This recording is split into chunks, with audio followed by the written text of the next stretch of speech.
Hello, sir. Good morning. Am I audible, sir?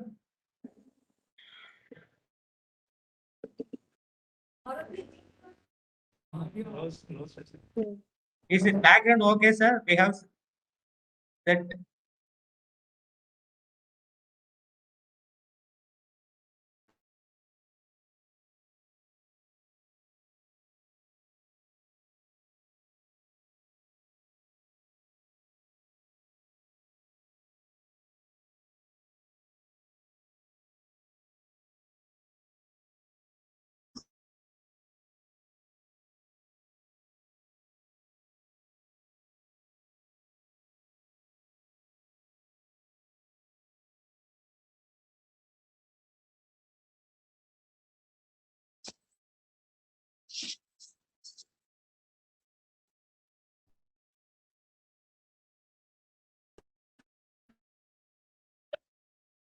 I welcome you all to the inaugural function of the international webinar hosted by the Department of Food, Nutrition and Dietetics, Andhra University.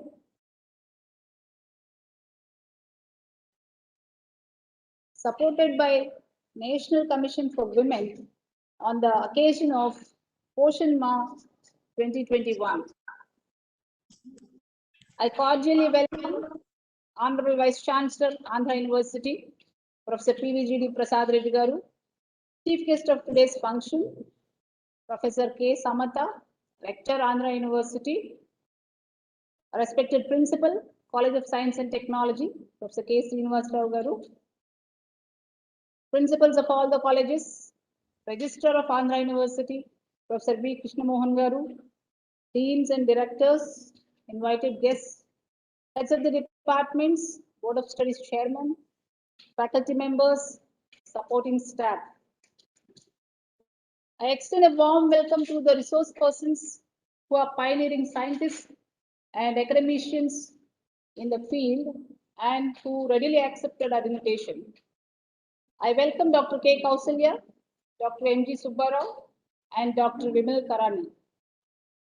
A hearty welcome to the delegates and participants of this seminar, comprising students, research scholars, faculty, scientists across the country and globe, students from degree colleges, schools and school teachers, and women professionals from other spheres, press and electronic media.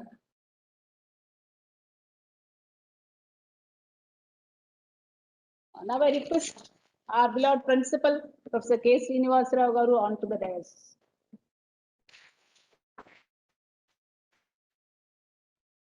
Class representative, Food, Nutrition and Dietetics Department, Ms. Ms. Asima Farhad will honor sir.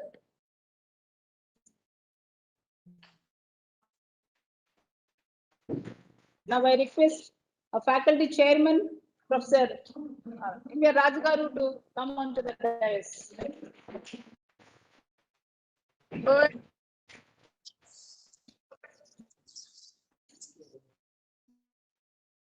Please honor sir.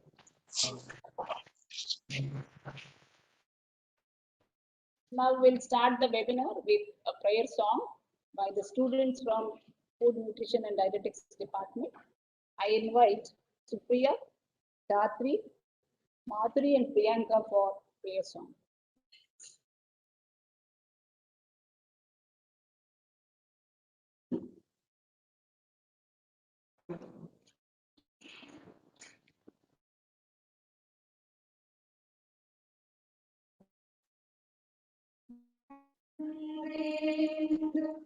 तुषारहार धवला या शुभ्रवस्त्रान्विता या वीणा वरदण्डमण्डितकरा या श्वेत पद्मासना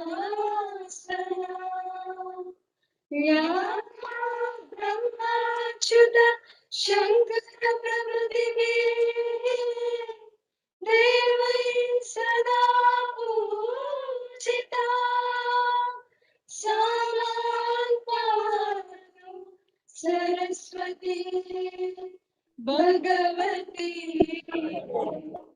निशेष जागा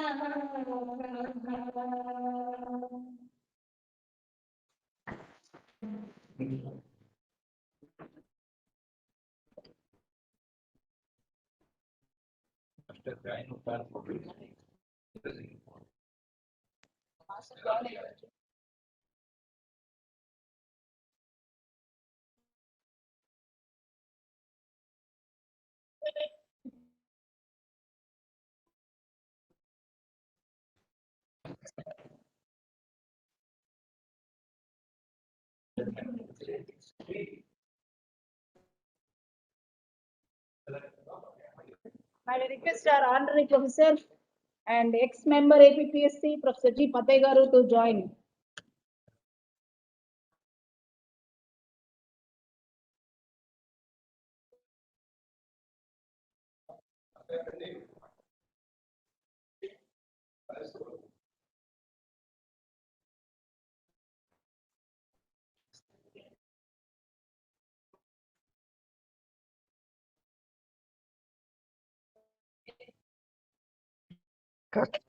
Huh?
Department of Food, Nutrition and Dietetics is under College of Science and Technology, Andhra University.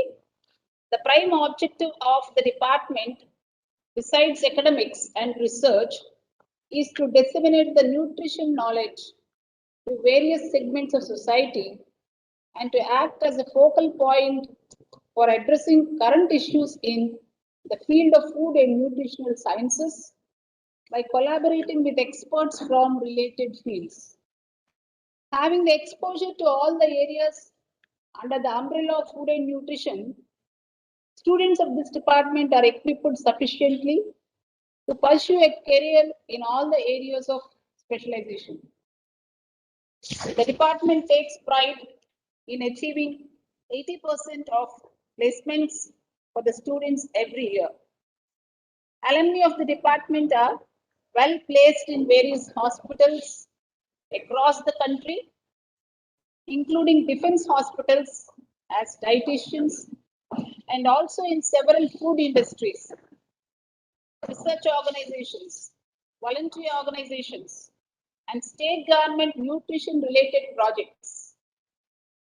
The department has successfully organized several food exhibitions, national seminars and workshops, and several community nutrition education programs till date. The National Commission for Women was set up as statutory body in January 1992 under the National Commission for Women Act 1990, Act number 20 of 1990 of Government of India to review the constitutional and legal safeguards for women, recommend remedial legislative measures, facilitate redressal of grievances, and advise the government on all policy matters affecting women. With the vision of the Indian woman secure in her home and outside, fully empowered to access all her rights and entitlements, with opportunity to contribute equally in all walks of life. NCW is working incessantly for upliftment of women from all spheres of life. The problem of malnutrition is a top priority for the Government of India, and it is making substantial efforts to alleviate the problem. The Prime Minister's overarching scheme for holistic nutrition, or Poshan Abhiyan, or National Nutrition Mission, is India's flagship program to enhance nutritional outcomes for children, pregnant women, and breastfeeding mothers.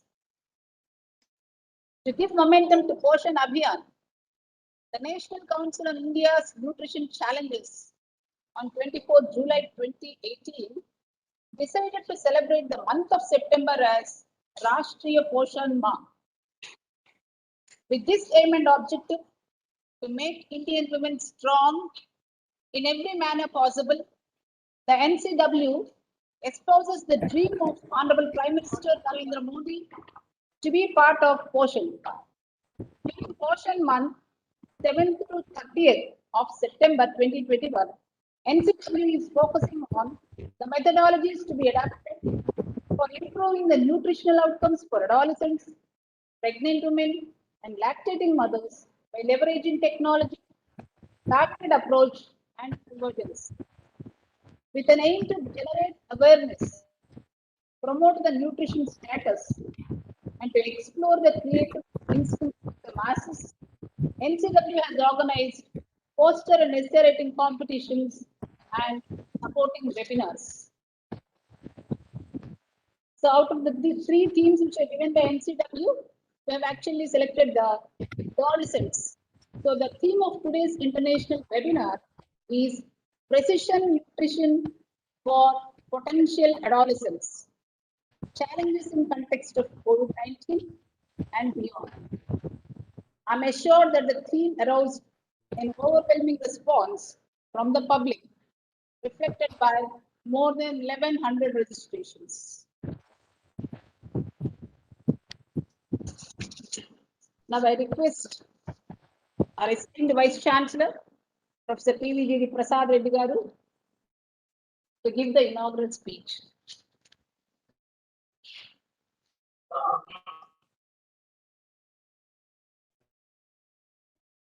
Good morning, ladies and gentlemen. Is my voice audible?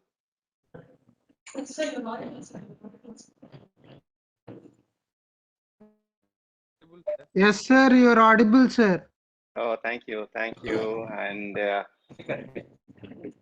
so let me once again, greet all the participants of today's webinar, international webinar on precision nutrition for potential adolescents, challenges in context of COVID-19 and beyond, being organized by the Department of Food, Nutrition and Dietetics, Andhra University, in collaboration with the National Commission for Women. And I appreciate Dr. V. Lakshmi, the head of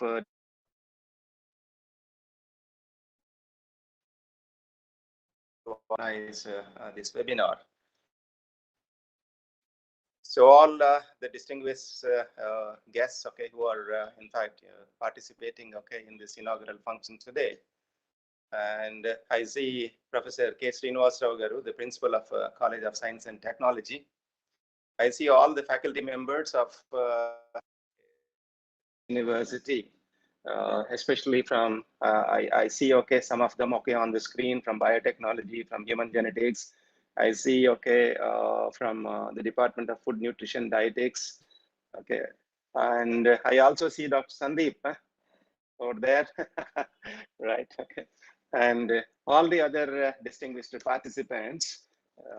So it's my privilege and pleasure to extend a very warm welcome to all of you, and especially to the resource persons of this webinar, Professor Kaushalya from Avinishalingam Institute for Home Sciences, Coimbatore, and Dr. Subrao from ICMR Hyderabad, and Professor Vimal from University of Reading, UK.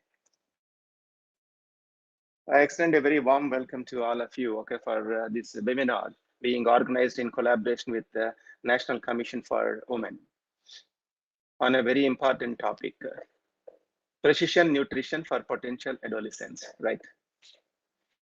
So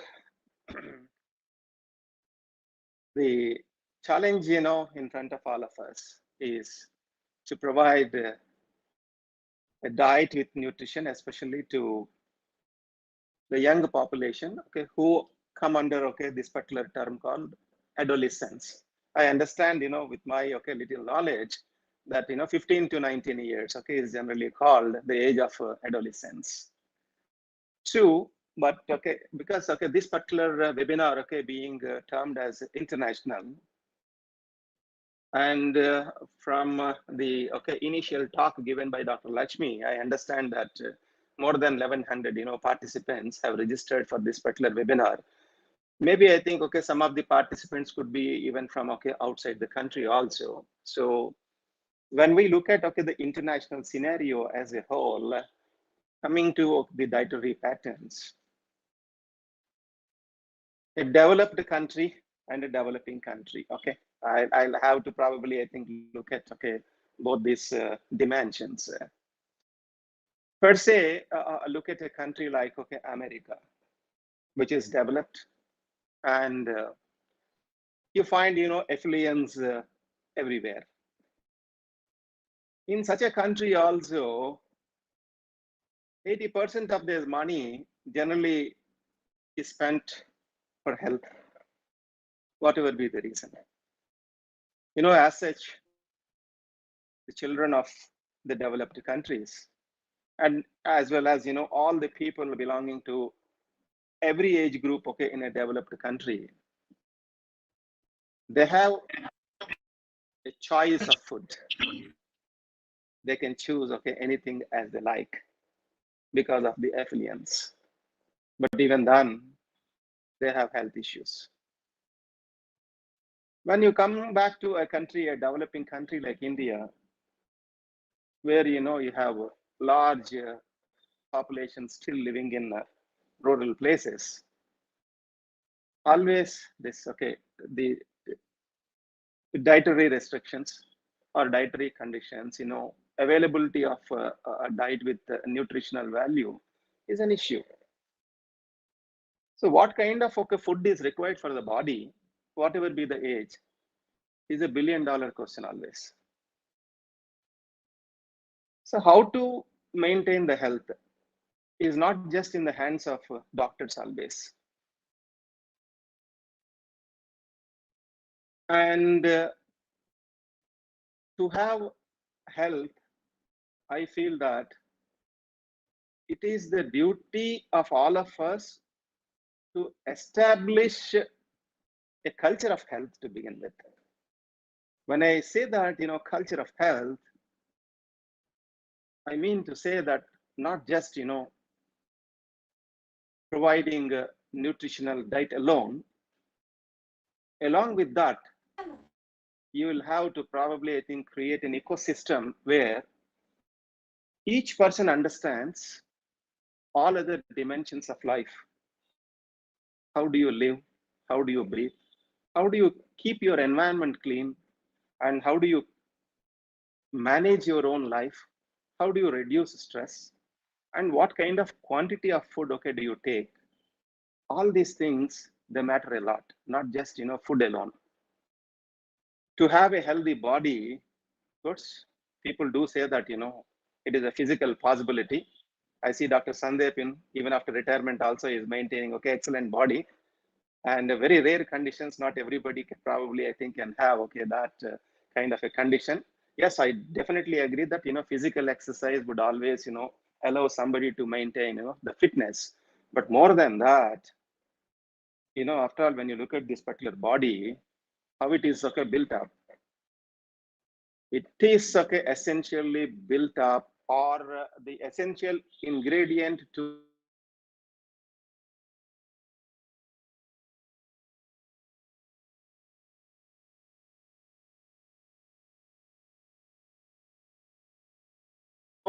కొంతనేమో అణుబాంబులను తయారు చేసి పరీక్షించడానికి వాడు.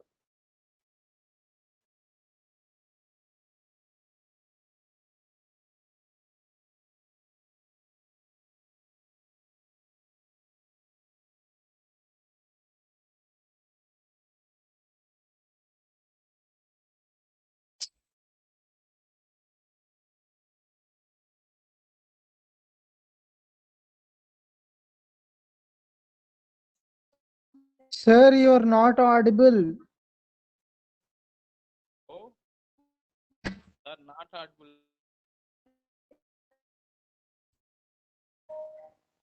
Sir, your voice is not audible. Sir, your voice is not audible.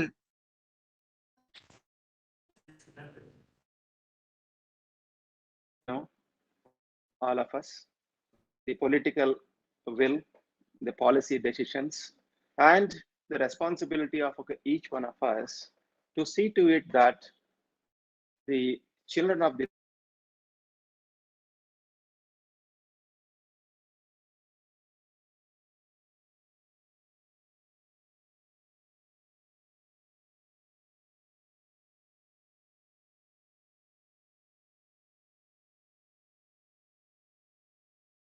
country. In fact, a paper by the organizing secretary with a couple of points, and it states that Honorable Prime Minister, in fact, he has laid out a plan to expand on the efforts of providing the nutritional diet, and this entire thing is getting into a mission in the form of mission version 2.0, which is combining not only the integrated child development service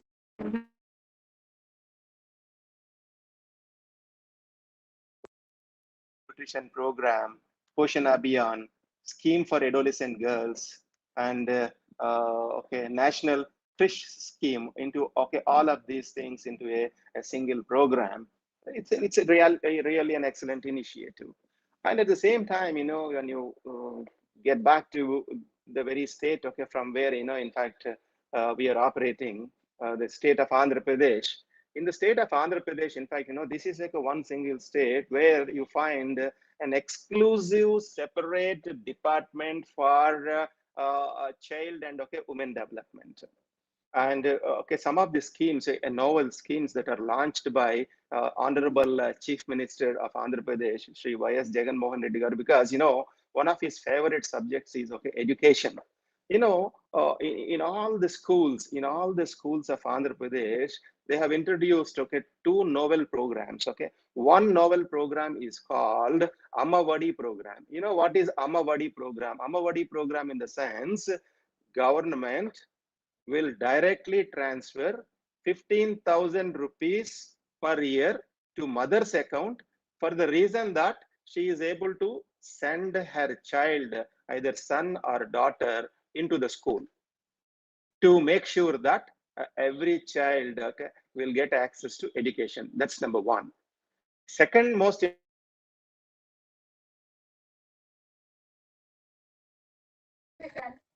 Sir, your voice is not audible.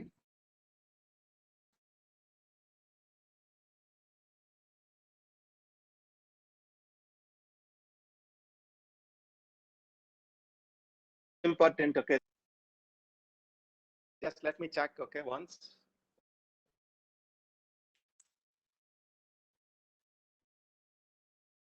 How is my voice now? Hello. Hello, sir. Is my voice audible now? It's breaking, sir. I think some technical issue then. Can you listen to me now? Yes, sir. Should I close the video and speak then? Maybe, okay, check once. Okay, sir. Is my voice audible? Yes, sir. Yes, sir. It's audible. Hello? Hello? It is audible, sir. Ah, right. So, okay, Sir, let me yes, just go your back. voice is Okay, the audible, schemes, sir. some of the novel schemes, that are introduced by, okay, government of Andhra Pradesh. The number one, as I made a mention, I don't know whether, okay, it went into the, okay, audience or not. By name, Amavadi in the sense, 15,000 rupees per year will get into the mother's account for the reason that, okay, she sends, okay, her child into school. And second thing is, there is a scheme called, midday meal scheme, okay, by a title called Jagananna Goru Mudda, okay. So wherein all the 6 days, okay, the child is provided a highly nutritional diet. Out of the 6 days, the government is providing, egg for 4 days, and okay, every day they ensure that the child, okay, is given some, okay, a good sweet, and leafy vegetable curry, dal, like that. There is a menu, okay, the total menu, in fact, the beauty is totally supervised, and the list is finalized by the chief minister directly. And not only that, not only just specification of a menu, instructions are given to enhance the salaries of those people who in fact prepare food, okay, and supply food to the schools. And all the DEOs, district educational officers, in fact, they are directed to upload the bills of each month before 5th of the next month through, you have got, a CFMS system, and it is mandated that the DEOs are expected to obtain the data from all the heads of the schools, the headmasters of the schools, and they will have to, in fact, upload this particular data by 5th. And the government, in fact, took care to see to it that the bills are reimbursed by 10th of every critical will, okay, with which the government of Andhra Pradesh is operating in order to provide the so-called, the nutritional diet to the children. So this is, in fact, what is required to,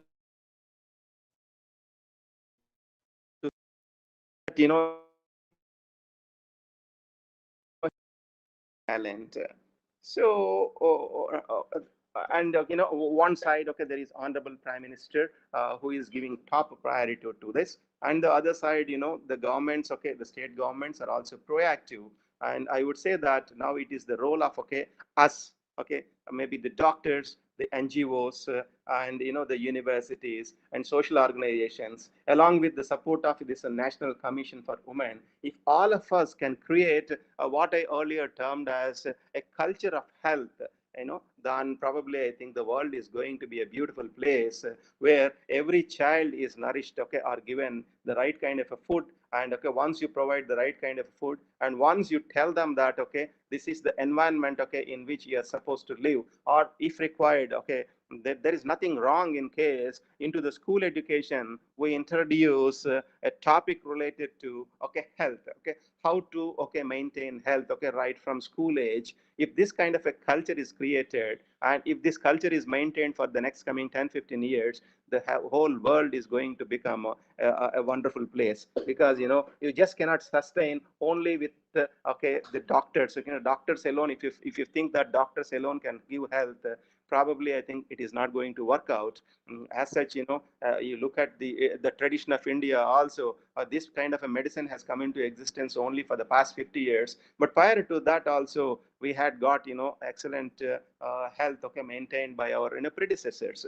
So you will have to probably, I think, go back to the kind of, patterns that were maintained, okay, by our elders and see to it that the same tradition is also given to the current generation of children, along with the proactive measures that are being given to us by the government. And this total effort ultimately would enable each child to grow and be successful in all the endeavors. I'm extremely happy to note that around 1100 delegates have registered for this particular webinar today, and I really congratulate the department faculty, especially from the Department of Food, Nutrition and Dietetics, for taking up this particular initiative in collaboration with the National Commission for Women during this what is known as Poshan Month. And I'm sure that the lectures that are going to be delivered and through these deliberations, you will get some strong recommendations with respect to the theme and fulfill the objectives and goals of the government of India and the National Commission for Women under this Poshan Month. Thank you so much for the opportunity, and please go ahead with the remaining part of the program.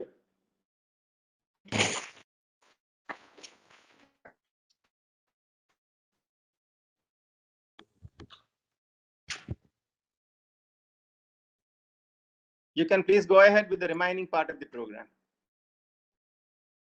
I extend my gratitude to our esteemed Vice Chancellor, Professor PVGD Prasad Reddy Garu, for taking time out of his busy schedule to inaugurate this function. And Sir has emphasized on the overall health and fitness of the individuals, and he has also enlightened us regarding the programs that are being taken up by our Honorable Chief Minister. Thank you very much, sir, for your inspiring words and your thought-provoking message on this special day. Now I request our beloved principal, Professor K. Srinivasa Garu, College of Science and Technology, Andhra University, to deliver a message to the participants.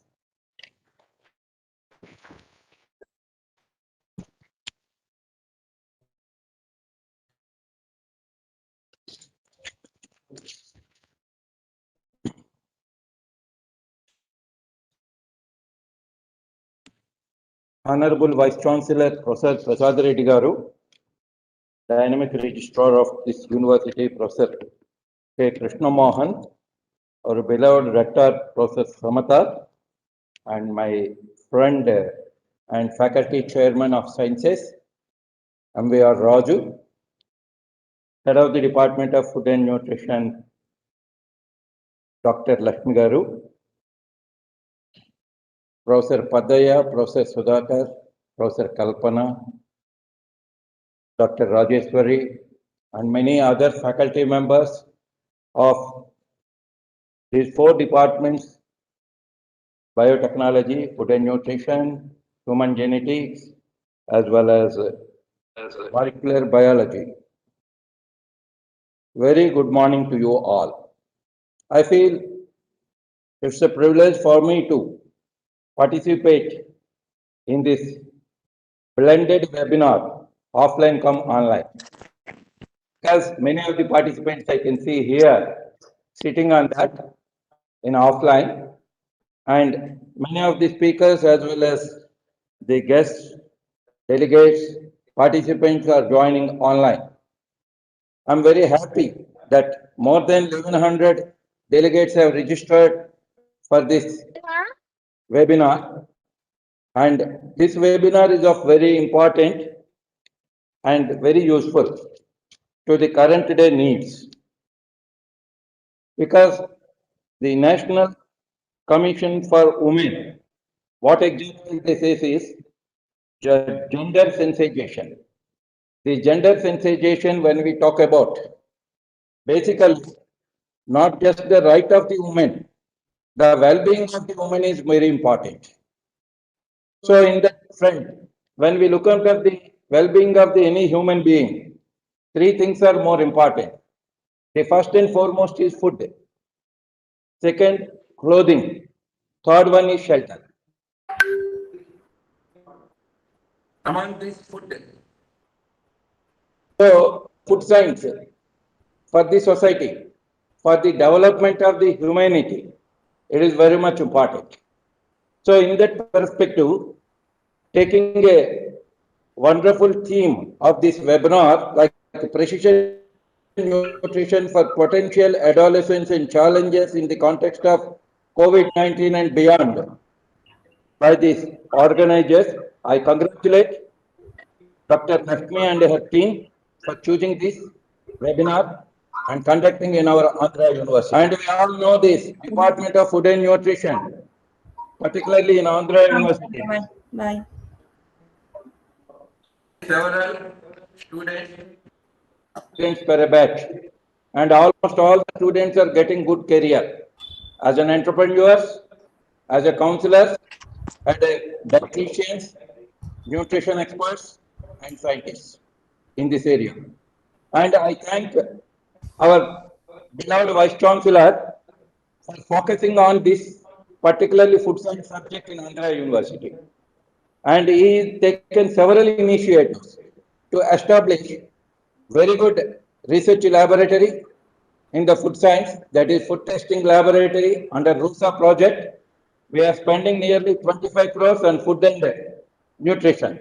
Not only that, recently when DO and Director General visited our Andhra University, he impressed upon him and he has taken every initiative to take an MOU with DRDO to establish a center for food research in Andhra University.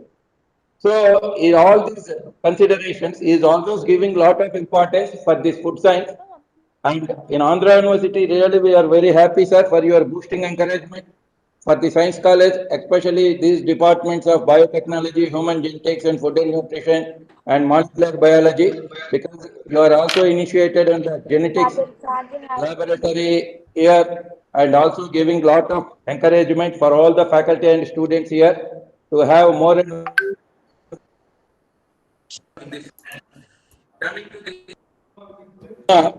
we all know that food is the most basic of all human requirements.